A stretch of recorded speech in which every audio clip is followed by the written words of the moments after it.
Good morning, everyone. I'm so glad you decided to join us today. Now, as you may know, we're trying to figure out how to do things better this time around. We've all been forced to stop and rethink how we do life, and this is a great opportunity for us to make the improvements that we've always wanted to make or wanted to make for a very long time. Maybe your relationships haven't always been what it should. Now's the time to change it. Maybe material possessions play too big a role in your life. Now is the time to change it. Maybe you've neglected your health or you've allowed yourself to constantly slip into negative thinking patterns. Friends, whatever it may be for you, now is the time to change it. Here's what I know though. You're not going to. Unless you become clear about what you have to do and then commit to doing it. Now, I hope this series has helped you to review your life and get clarities on the areas you need to make some changes to. However, without a commitment to take action, it will remain a good intention. And you know what I say about good intentions. The road to hell is paved with them. So that's not a route we want to take. And therefore, let's take action on whatever God has been showing you over the last few months. And action always starts with commitment.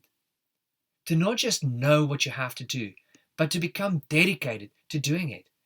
Now, in the times we live, making commitment is something people are often reluctant to do because things change so fast and they're scared that if they make a commitment, if they sign on the dotted line, so to speak, that they will be stuck. Life is so uncertain that many people find it very hard to commit. In fact, I think uncertainty is probably one of the biggest issues we are all confronted with at times.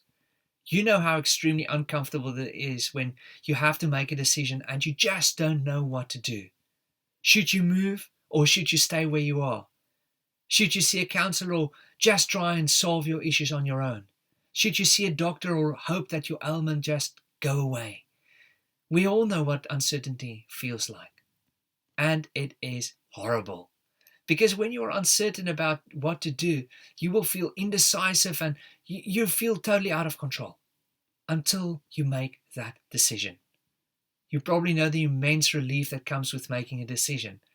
I've heard people say that even a wrong decision feels better than no decision at all. Now, friends, I wouldn't go quite that far, but I would say that not making a decision is also a decision.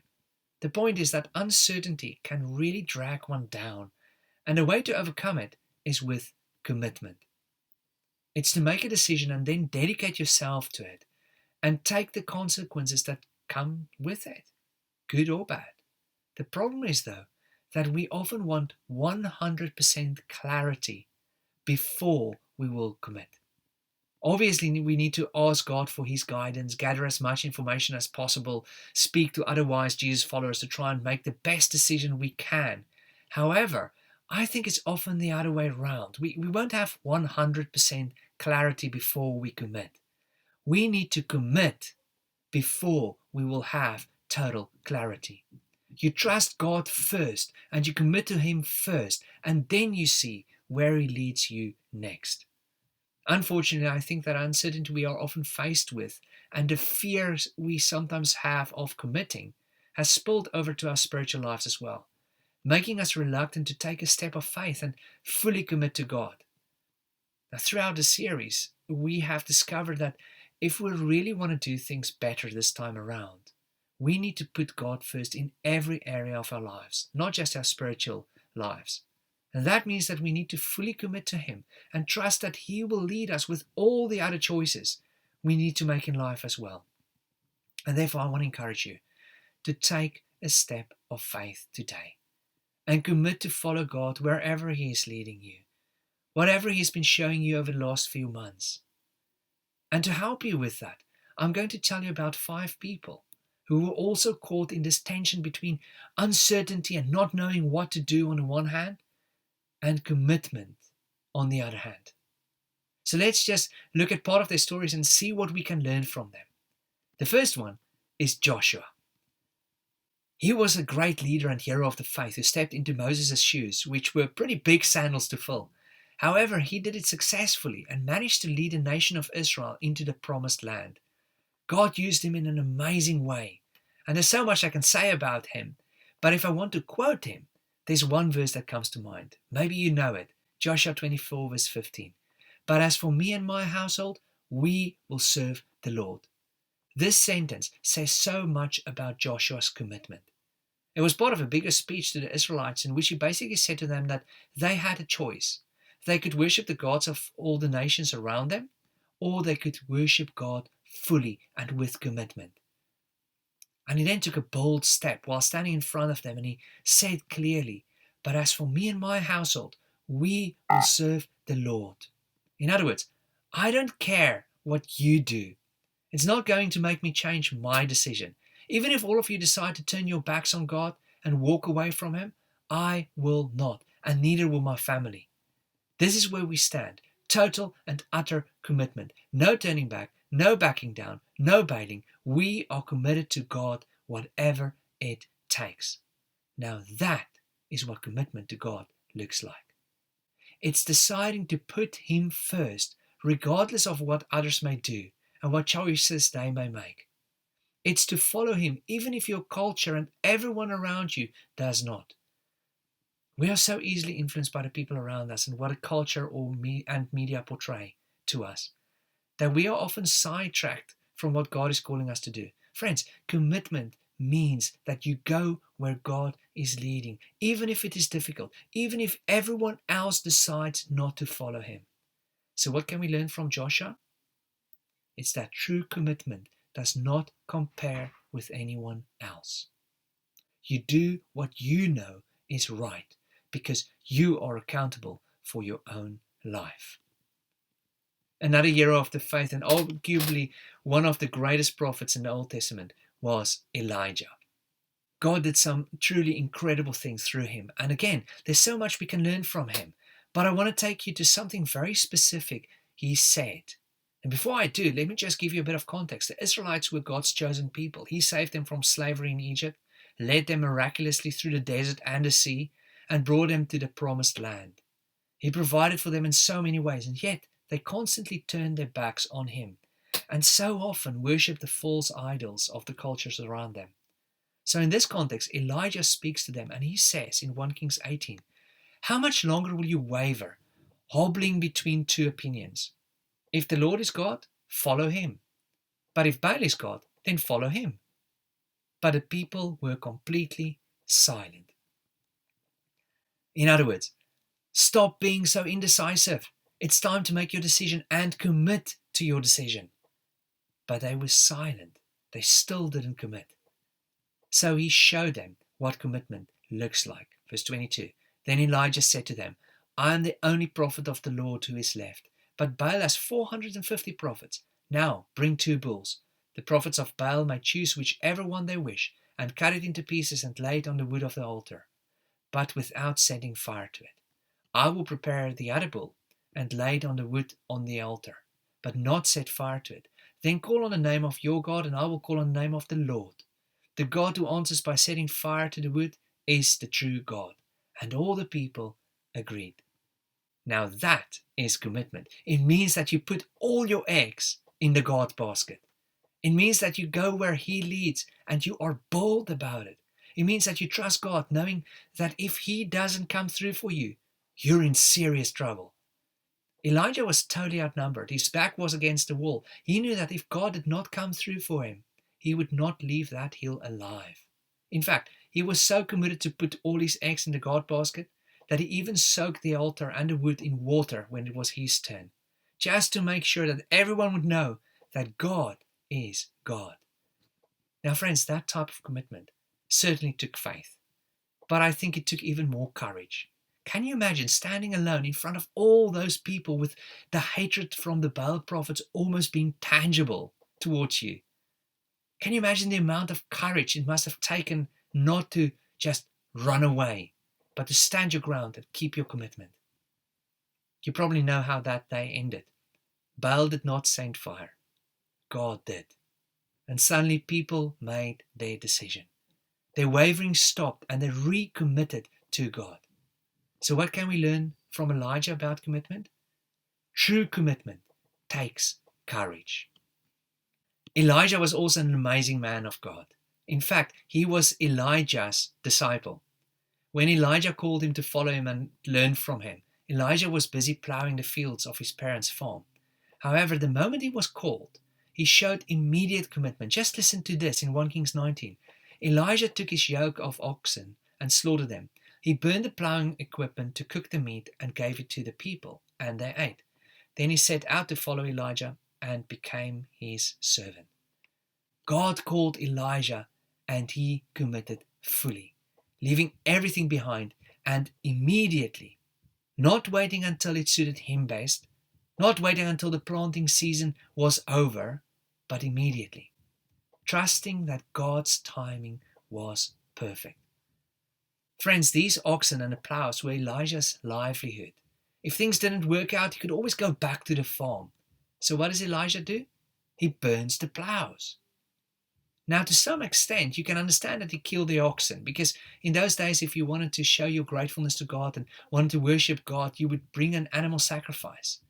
You can also understand it in terms of giving a go-away party and thanking the people who worked for him for their service. So they had a nice big braai or barbecue. The part that is difficult to grasp is why he would burn the plows, as there must have been other firewood nearby. It wasn't necessary to burn it, but he did, because it showed his commitment. By doing this, Elijah was saying, I'm not holding on to anything else anymore. I'm burning plan B. There is no plan B. There's only plan A, 100% commitment to God. It actually reminds me of the story about a Spanish explorer, Hernan Cortes, who wanted to lead an expedition into Mexico to the Aztecs and their fabled riches. And after they landed on the shore, Cortes destroyed his ships so that his men had no option but to follow him. There would be no turning back. All other options were eliminated. And as a result, they were so much fiercer in battle because there was no plan B. There was only plan A, moving forward. Now you may question the wisdom of that, but you cannot deny his commitment. You know, when I work with couples in marriage counseling, I sometimes get the idea that there's a back door, that they'll give counseling a go, but they've already decided that if it doesn't work out, which they doubt it would, there's always divorce. In fact, in some couples, this is a constant threat that someone would just walk out. And when that threat is there, it's very hard to move forward, because when things get hard, you can just bail. There's no real commitment. And that is why I sometimes tell people in that situation, you've got to close the back door. And what I mean by that is that it's time to commit. Even if you put a time limit on it, that's okay. But when you can say walking out is not an option right now, and it's not going to be, you may find that you begin to tackle issues that you've been avoiding up to that stage, because you know there's only one way, and that is forward. Friends, what we need to learn from Elijah is that real commitment closes the back door. It means that you remove the escape routes that you would be tempted to take when things get difficult, that which would tempt you not to follow through on what God has called you to do. You see, following Jesus will not always be easy. It will not always be comfortable. And during those times, we may be tempted to throw the towel and say, it's just too hard. It's so much easier to just go with the flow and follow the world around me. And therefore, commitment to God requires that we close the back door. In fact, that is exactly what Jesus said in Luke 9, verse 62. Anyone who puts a hand to the plow and then looks back is not fit for the kingdom of God. Friends, I think if there's one person in the whole Bible who was probably plagued by uncertainty his whole young life, refusing to commit, and then suddenly stepped over the line and became so committed that it eventually cost him his life, it was James, the brother of Jesus. We don't read much about him before Jesus' crucifixion. The only bit we read about Jesus' brothers is that they thought he was a bit crazy. However, after the resurrection, James suddenly became one of the leaders in the early church. And when Paul writes about the resurrection, he makes it very clear that Jesus appeared to James specifically, that it changed him radically. And then you read what James himself says about being indecisive in your commitment in James 1, verse 6 to 8. Do not waver, for a person with divided loyalty is as unsettled as a wave of the sea that is blown and tossed by the wind. Such people should not expect to receive anything from the Lord. Their loyalty is divided between God and the world, and they are unstable in everything they do. I think James knew exactly what it felt like to waver like that. He knew what it was like to be divided and unstable, to be tossed this way and then that. Yet, after spending time with Jesus and committing to Him, he also knew what it was like to have absolute clarity. The clarity came after the commitment. That is why he says in verse 6, "But when you ask Him, be sure that your faith is in God alone." In other words, put all your eggs in the God basket. Keep your eyes on Him and do not be distracted by what the people around you do or say. So what did we learn from James? Real commitment remains loyal, no matter what. No matter how fierce the winds are, no matter how big the storms get, you place your faith in God alone, not in your own plans, not in the economy, not in other people. You trust God and you remain loyal, faithful to Him, no matter what. Let me tell you one last story. This one is of Lee Strobel. He was an investigative journalist for the Chicago Tribune and a very outspoken atheist. However, his wife came to faith and he decided to investigate Christianity for himself. His aim was to use all his journalistic training and skills to try and disprove Christianity. And so he spoke to various experts, from medical doctors to historians. He did this for almost 2 years. Very thorough research, collecting as much evidence as possible. But then he came to a point where he realized that instead of proving his already existing atheistic beliefs, it questioned it. And it actually proved quite the opposite. And he knew that it demanded a response from him. Now he could have ignored everything he experienced, or he could act on it. And instead of staying in a place of uncertainty, constantly pursuing more and more evidence, he decided to take a step of faith, to make a commitment. And it changed his whole life. Eventually put all of his research into a book called The Case for Christ. And he wrote a few more books in the same series, which has now sold more than 14 million copies. He even became a pastor and has spoken all over the world about his faith in Jesus Christ. The thing we can learn from Lee Strobel is that he was honest enough to admit when he knew it was time to make a commitment. When you know it's time for commitment, don't shy away. Take the step of faith that is required. It will change your life. Sometimes you have to commit first before you will be able to see clearly. Maybe that is where you are right now. God has been revealing Himself to you for a long time. You know He's been pursuing you. You've just never taken a step of faith before, because what if you're wrong? What if the fact that you can't see 100% clearly yet means that you're putting your eggs in the wrong basket? What will other people say if you take a step of faith? Friends, here's what I know. Jesus is calling you to commit to Him. Regardless of what others may be doing, regardless of how difficult it may be, He's asking you to put all your eggs in the God basket, to place your trust fully in Him, to quit looking back, and to recognize all the ways in which He has already revealed Himself to you, all the ways in which He's been leading you and speaking to you.